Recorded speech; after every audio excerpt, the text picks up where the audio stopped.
Ang aming pong inspirasyon sa aming pagtatrabaho ng matapat at masigasig ay ang mga bayani ng lahi ay pinaglaban ang ating kasarinlan at minsan sinabi ni General Antonio Luna, ang ating kaaway ay ang sarili natin. Kung minsan dumarating ang pagkakataon na hindi invasion ng banyaga ang ating kaaway, kundi minsan kasama rin natin sa ating pinangbayan. Kasama rin natin sa ating lipunan na sa halip na magtulong-tulong sa paghahari ng katarungan, kapayapaan at katotohanan, ay sila pa ang pilit na magtatalikod at ikukubli ang ebidensya ng mga biktima para sa katarungan. 2 dekada na po tayong pauchip, parang nagiging agahan, tanghalian at hapunan ko na ang mga pag-uusig, paliliglig, mga bullying, mga ilan na sana ay katuwang natin para sa justisya. At para kalingain ang mga kapuspalad na sinasabi nga nilang hampas lupa di umano. Nalulungkot minsan, pero habang nakakarating po sa akin ang mga pahayag na nakararaming Pilipino, ay lalo pong nagiging magigiting kami lahat at ang aking halos 3,000 kasama sa pang.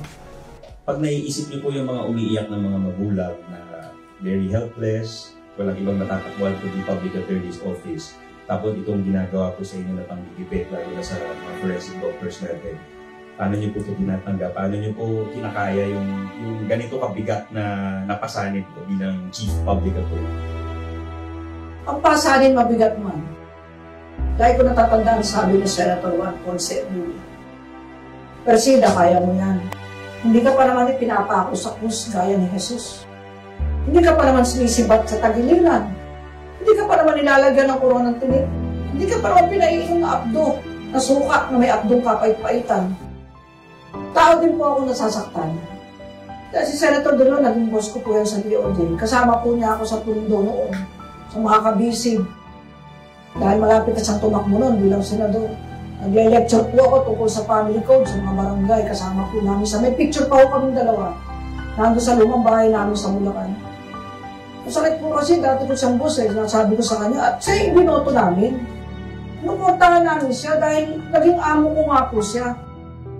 Kaya ang sakit-sakit po sa akin dibdib pero kailangan tapangan ko, lakasan ko ang aking loob. At para po bang natuyo na yung luha ko. Naubos na. Dahil sa sakit ng loob na aming binabata.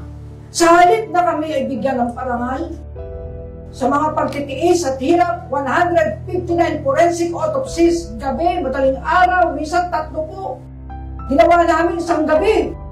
Mula sa Zambales hanggang Quezon City, nag-autopsy po sila, nakatatlo, walang tulugan.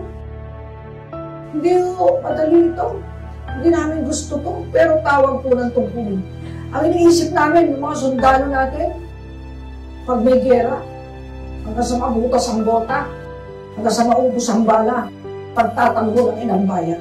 Kami po sa PAW, hanggang sa huling hibla ng aming lakas, hindi po kami papayag na hindi maghari ang katarungan sa ating inang bayan. Hindi po kami papayag na ang mamayani, kasinungalingan, panggigipit, at ang korupsyon na siyang root cause ng lahat ng krimen sa ating bayan. Panghuling mensahe na lang po, Chief, sa mga maralitang Pilipino, lalo na dun sa mga biktima na talagang sumisigaw ng katarungan at humingi ko ng tulong sa Public Attorney's Office na ito yung pinagtataanan ngayon ng PAW. Pero ano pong mensahe nyo sa kanila para hindi po sila mawalan ng pag-asa dahil kayo po ang pinagbubutan nila ng lakas at kakampi kayo para magkaroon sila ng boses at katarungan? Pumanatag po kayo. Nandito lang po kami. Hindi po namin kayo iiwan. Hindi namin kayo pababayaan. Napatunayan na po ng PAW ang aming tunay na pagmamahal sa ilang bayan. Pagmamahal sa maralitang Pilipino. Wala po kami kinakampi ang politiko, pero kapag ang isang nanunungkulan ay para sa mahirap, para sa justisya, susuportahan po namin. Nandito tayo. Para sa mga magulang, mga biktima, kaanak, 13 milyong Pilipinong umaasa sa PAW. Pumanatag po kayo. At lagi natin dalangin sa Diyos, siya ang makapangyarihan. Mas makapangyarihan mo sila kay Senator De Leon eh. Ang Diyos. Mas makapangyarihan ang Diyos kay Senator Angara. Mas makapangyarihan ang Diyos sa mga oposisyon na ibig durugin ang forensic laboratory. Mas makapangyarihan ang Diyos sa mga yumuyura sa ginawa ng Pangulo at ng DBM Secretary na magtatag ng isang forensic laboratory na special sa mga mysterious and special cases mag-iimbestiga. Mas makapangyarihan po ang Diyos. Sila lang po ang pag-asa natin. Nagawa na po namin lahat. Hindi po kami nanahimik.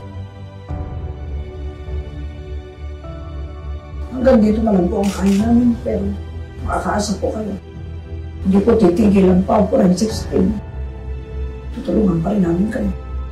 Magwawagi tayo sa hukuman. Kung hindi man sa hukuman dito, kung hindi man sa piskalya dito, sa hukuman ng Diyos. Dalisay ang justisya ng Diyos. Huwag po kayo iiyak. Huwag po tayo